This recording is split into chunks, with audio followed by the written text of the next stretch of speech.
नै लामायाव मा ओंखारदों गनेशबाबा ओंखारदों आरो ना जों बेखौ लोगो मोनदों नै बायखोन्दा नों डिमापुर गोदो बर'नि नेरसोनमोन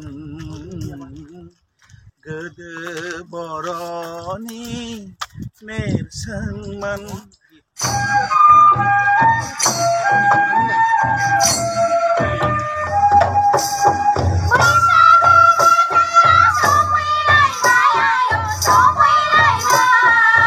অসমত কয় বিহু অসমীয়াত কয় বিহু বড়োত কয় বৈশাগু ডিমাচুত বৈশে বুলি কয় নেকি আৰু ত্ৰিপুৰাত বিশু বুলি কয় বাসু বুলি কয় হাজংবিলাকে এই একেটা বস্তুৱে नोंथांमोना बयबो जाहाथे एक्सेप्ट खालामो बेनि थाखायनो I would like to request to launch his रंजालि बैसागु केसेट आं धन्यबाद होदों जे डिमापुर हादर नांजाब रंजालि बैसागु खुंनायनि गेजेरजों बोसोराव खेबसे बर' रायजो राजाखौ बहाय बर'नि राजथावनि मोनसे समनि डिमापुर बहाय ज' जालायनायनि खाबु खालामदों आं बिथांमोनखौ रोजा रोजा साबायखर होदों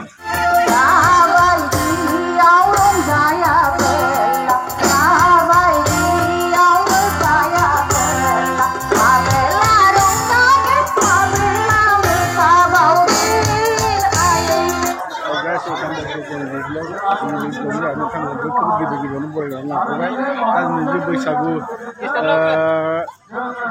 स्टेट लेभेल इन्टार स्टेट बैसागु फालिदों डिमापुराव थानाय बर' रायजो राजाफ्रा जों बेयाव फैदों काजिरङा जिल्ला कौस्टि बर' सुबुं आफादनिबो जानानै फैदों बयखौबो नोंथांमोना लांनो हादों जों माबोरै खालामनो हायो नोंथांमोन देखायनोसै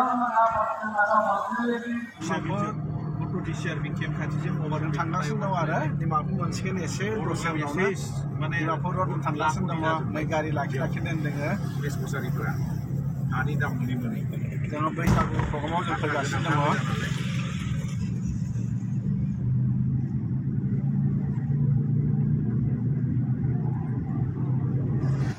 दा जों नागालेण्ड रायजोआव डिमापुराव थानाय बर'फोरा रंजालि बैसागु फोरबो फालिदों दा बेयाव खाथिनि नांजाबनानै थानाय स्टेटफोरखौबो लेंहरजोबदों आरो बेयाव जों थांगासिनो दङ दा नोंथांमोन देखायलांबाय थागोन बेनिखायनो नोंथांमोनखौ बयखौबो नायलांनो थाखाय खावलायबाय जा हायो देखायबाय थागोन बैसागुखौ गारिखौ चेक खालामदों आरो एसे रेस्ट होदों दंबा साइना मोजां मोननायखाय लाखिबाय जोङो गारिखौ नायदों सासे टेकनिकेल इन्जिनियार दंखायो आरो ना हाय गाइस जों दा डिमापुर टाउनखौ मोनफैबाय आरो ना जों दा प्रग्रामाव जों थांगासिनो दङ जों प्रग्रामाव थांनायनि सिगांनो जों बयबो मिथियो जोंहा डिमापुराव जोंनि बर'फोरनि बायखोन्दा नेरसोन दं होननानै जों दा जोंनि बर'फोरनि बायखोन्दा नेरसोनखौ जों नायहैग्रोगोन जों बिनि उनाव जोङो प्रग्रामाव थांगोन नोंथांमोना नायलांबाय थादो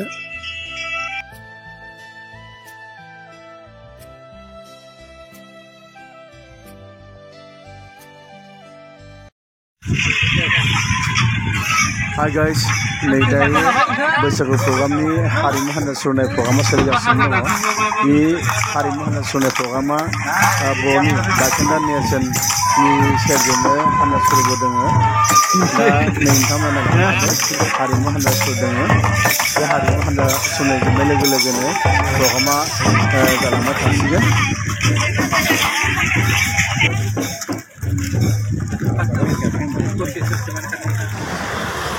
जोंनि बर'नि डिमापुरनि बायखोन्दा नेरसोन ना नै बेनो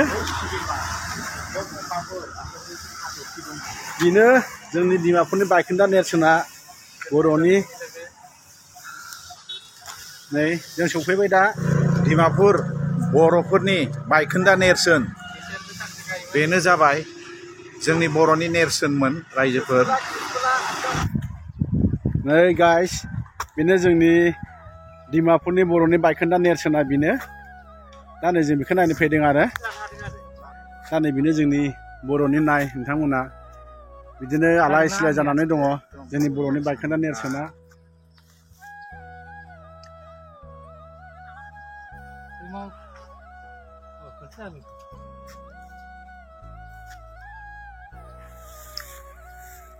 दाब्बानि सेस गुथि जों होनोदि नै बेनोमोन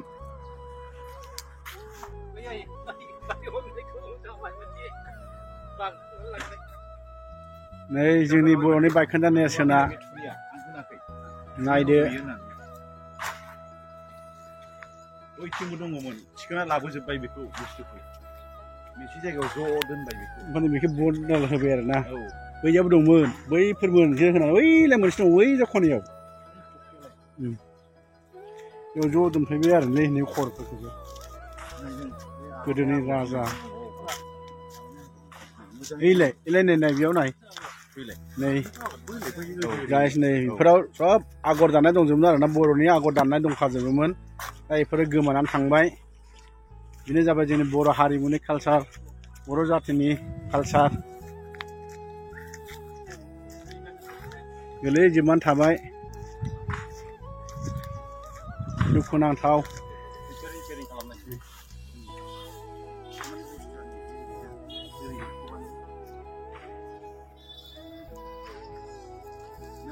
जोंनि बर' हारिनिया औ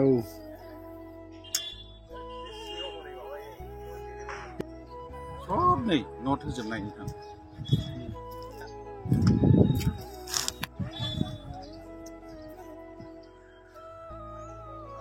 दे लानांगोन बिराद गिदिर एरियामोन आरोना बेनो आलाय सिलाय जानानै थाबाय जोंनि बर' जातिनि बर' हारिमुवा गोमालांबाय बिदिनो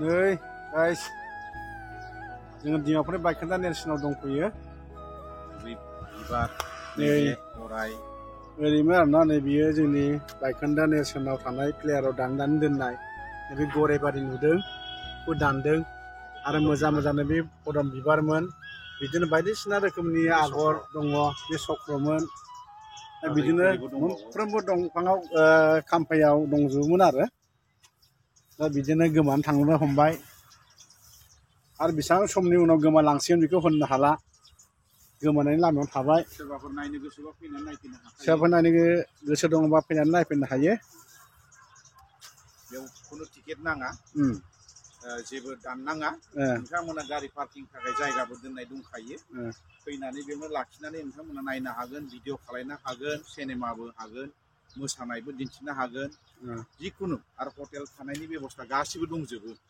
सिन्था खालामनो दरखार गैया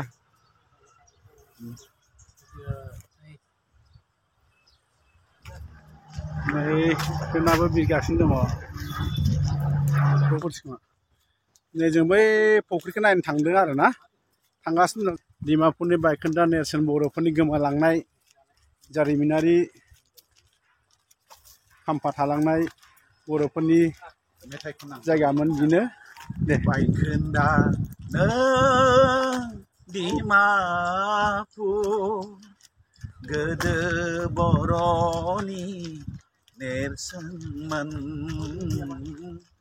गोदो बर'नि नेरसोनमोन बायखोन्दा नों डिमापुर नै बर'नि गाना बे नै बिथाङा बेखौनो गोसोखांनानै खनबाय बायखोन्दा नेरसोनखौ नुनानै दुखु नांदों बिथाङा गानखौबो गोसोखांनानै ससे रोजाबनानै होबाय दा जोंनो बेयाव फुख्रि दङ मोनसे जों बेखौ नायनो थांगासिनो दङ जाय डिमापुराव फैयो नोंथांमोनहा बे जोंनि बर'नि जायगा आरो बर'नि बायखोन्दा नेरसोनखौ नायालाबा दाथां नायनानै थांथार बयबो नों आं फैनानै नायफैबासो जोंनि हारिनि जिखिनि गोमालांनाय बेयो अस्तित्वआ जोंना थाफिनगोन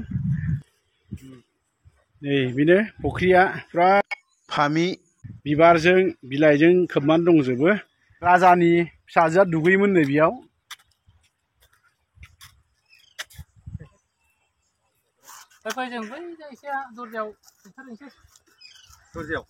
थांनो हायोना थ' जों नै गाइस जों फुख्रिखौ नायखांबाय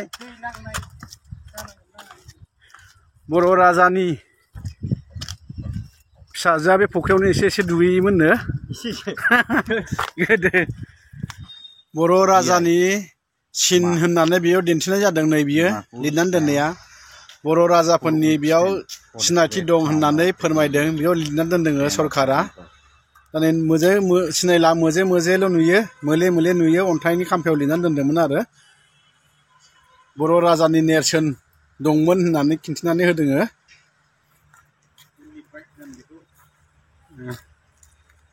नोङो सुखाया जोंनि बर' राजानि गेटआव थानानै बोरै मोनदों? बिराद मोजां। बिराद मोजां ना? गोदोनि इटा बिराद रोजा रोजाखा। बेनिफ्राय नायनोबो जोबोद मोजां। बेनिफ्राय माजों बानायनाय बेखौ हमनो हायाखै जोङो बिराद रिसार्च खालामगासिनो दं दिनैसिम हाथ'वाखै। बेनिफ्राय फैनानै आरो बेयाव थाबाय थानानै हाबलाय ओंखारलाय खालामनानै जोबोद मोजां मोनदों। इटाफोराथ' बिराद जुग जुग जाबाय दाबो जेबो बारा गाज्रि जाबावाखैना? 100 बोसोरनि बारा थांबावगोन आरो। थांबावगोन जुदि जेबो खालामाबा। जेबो खालामाबा। आरो खालामनोथ' रावबो बारे गोहो थानाय नंला। थानाय नङा। बेखौ खारन नागालेण्ड सरकाराबो एसे जिपि होदों, आसाम रायफलाबो हादों, जोंनि बर' हारियाबो नाजागासिनो दं होबथानो थाखाय। गोजोननाय थाबाय। मोजांनिफ्राय मोजांसिन खालामनो नाजागासिनो दङ जोंनि बर' हारिनि माखासे दैदेनगिरिफ्राबो। सान्थौफोरा। बेनिखायनो दिनै प्रग्राम लानाय जादों। दिनै जोङो बेखौनो नायफैबाय। दिनै नैबे सुखेनि दैदेननायावनो जोङो बेखौ नायफैबाय आरो बिथाङा नायहैनांगौ जोंनि हारिनि नेरसोनखौ होननायखाय जोङो दा नायफैबाय। नै नोंथां एसे नाहरलाय बिराद मोजां नुबाय। नै गार्डेना जों हाबलांगासिनो दङ। जों ओंखारलांसै। एकदम राजाखौ बरायनानै थांग्रा जायगामोन बियो। जै जै। नै जोङो प्रग्रामनि जायगाखौ मोनफैबाय आरोना। दिनै बेजों बे लामा फिसा गेट नुनायजों जोङो हाबलांगोन। नै मोनफैबाय, गेटखौबो मोनबाय। बैसागो आरो बर'नि गुबुन गुबुन दोरोङारि मोसानाय मुसुरनाय आरो गुबुन गुबुन हारिमु हान्जानि मोसानाय दिन्थिफुंनाय बे हाबाफारिखौ बेखेवनो थाखाय जोङो सासे आलासि हांख्रायनानै लाबोदोंमोन। बिथाङा सम मथे सफैनो हायैलाय जोङो गुबुन सासे आलासि सायख'दों। बिथाङानो जाबाय Lakshi Mech, president Mech Kachari public organisation MKPOनि आफादगिरि। बिथांखौ जोङो दिनै नैबा बे हाबाफारिखौ बेखेवनो थाखाय खावलायगोन। आरो honourable Lakshi Mech, president of Mech Kachari public organisation লগা আমি তাইকে ৰিকুৱেষ্ট কৰিছে। আজি যিটো cultural Bwisagu and other traditional dance performance, এইটো প্ৰগ্ৰাম লগা তাকে আমি ইনগ্ৰেট কৰিবৰ কাৰণে আমি ৰিকুৱেষ্ট কৰিছে। আৰু অৰ্গেনাইজিং কমিটিৰ পৰা তাইকে এটা আৰণাই লগতে ফেলিচিট কৰিবৰ কাৰণে আমি ৰিকুৱেষ্ট কৰিছে।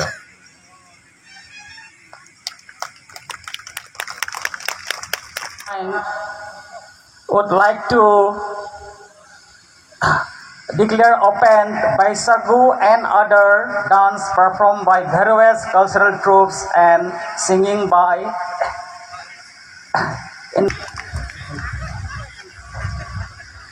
Thank you.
स' गाइस भिडिअआ बिराद गोलाव जागोन बेनिखायनो आङो डिमापुर बैसागु पार्ट 2 ब्लग खालामनाय जागोन दा भिडिअनि गिबियावनो होनाय गासिबो दैदेनगिरिफोरनि स्पिच आरो मोसानाय खननायफोरखौ आङो दिन्थिफुंजोबना होगोन नोंथांमोना पार्ट 2 ब्लगखौबो नायबानो जाबाय